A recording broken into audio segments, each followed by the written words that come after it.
Salut et bienvenue une fois encore sur la chaîne MCAM Click. Merci beaucoup de votre fidélité sur cette plateforme. Aujourd'hui, un programme spécial concernant la formation en ligne. J'ai jugé nécessaire pour tous mes auditeurs et des auditrices de vous offrir des formations en ligne concernant la gouvernance numérique et surtout l'utilisation des outils numériques. Aujourd'hui, la première leçon, c'est l'introduction à la gouvernance numérique. Ceux qui ne me connaissent pas, mon nom c'est Mbemba Kamara. Je suis le propriétaire de cette plateforme MCAM Click Digital Media. Je suis l'administrateur public travaillant dans un service public anglais. J'ai jugé nécessaire de vous présenter, de vous créer cette plateforme concernant la formation en ligne pour tous mes fidèles auditeurs et des auditrices en général, notamment les administrateurs publics africains et guinéens en particulier. Aujourd'hui, j'aimerais vous présenter cette introduction à la gouvernance numérique avec les enjeux numériques aujourd'hui. Il est important de vous donner ces contenus afin d'améliorer vos services partout où vous êtes, surtout les pays en développement, notamment mon pays, la Guinée. L'objectif de cette leçon, à la fin de cette leçon, c'est les apprenants seront capables de, premièrement, définir la gouvernance numérique et la distinguer de la gouvernance traditionnelle. Deuxièmement, c'est de comprendre les avantages de la gouvernance numérique dans l'administration publique. Ensuite, c'est d'identifier les quatre piliers clés de la gouvernance numérique. Ensuite, quatrièmement, c'est de reconnaître les défis et les opportunités de la mise en œuvre de la gouvernance numérique dans les pays africains. Enfin, c'est de discuter des exemples de systèmes de gouvernance numérique reçus en Afrique et dans les autres pays du monde.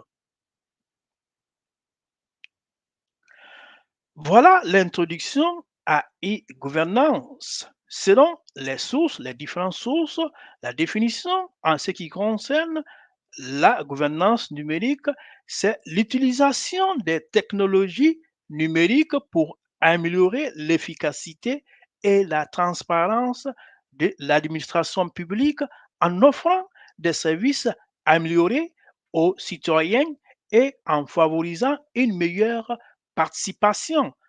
La deuxième définition, selon les sources, la gouvernance numérique fait référence à l'utilisation des technologies numériques dans la prestation des services et des processus gouvernementaux, les rendant plus efficaces, accessibles et transparents.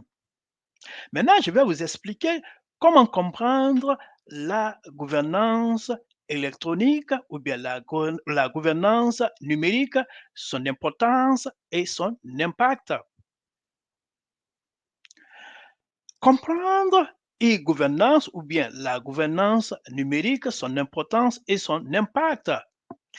E-gouvernance améliore l'efficacité de l'administration publique. E-gouvernance, son impact sur la société est large. Il améliore la transparence et la responsabilisation dans les services. Comprendre la gouvernance numérique aujourd'hui ou bien les enjeux de la gouvernance numérique aujourd'hui. Comprendre la gouvernance numérique et son importance. Premièrement, les principaux avantages de l'administration en ligne, la gouvernance numérique améliore l'efficacité et la transparence du secteur public. Mais il y a la difficulté de mise en œuvre. Si vous réussissez à mettre en œuvre la gouvernance numérique, ça va favoriser l'engagement des citoyens et la gouvernance participative. Ensuite, les tendances futures de la gouvernance numérique. Il s'agit, la gouvernance numérique a des répercussions sur la prestation de services et la responsabilisation qui est vraiment important dans la gouvernance africaine. Révolutionner le gouvernement par la technologie avec la mise en place de e-gouvernance, ça va révolutionner le gouvernement par la technologie. Voilà les piliers clés de la gouvernance numérique. Les quatre piliers sont entre autres, premièrement, gouvernement aux citoyens, c'est-à-dire le service que le gouvernement offre à ses citoyens. Deuxièmement, gouvernement aux entreprises, c'est-à-dire les interactions entre le gouvernement et les entreprises ou bien les transactions entre le gouvernement et les entreprises publiques, que ce soit les transactions financières, les transactions en ce qui concerne le contrat public-privé. Ensuite, gouvernement au gouvernement, les interactions ou la collaboration entre les différents départements dans un seul gouvernement. Ensuite, enfin, c'est le gouvernement aux employés, les interactions entre le gouvernement, entre les employés dans un même département ou avec les différents départements dans un seul gouvernement. Voilà les piliers clés de la gouvernance numérique. Je vais plus loin de vous expliquer encore l'importance de ces quatre clés, de ces quatre piliers clés de la gouvernance numérique. Premièrement, comme je viens de vous dire, gouvernement aux citoyens. Cette clé, ce pilier gouvernement aux citoyens améliore la prestation de services aux citoyens.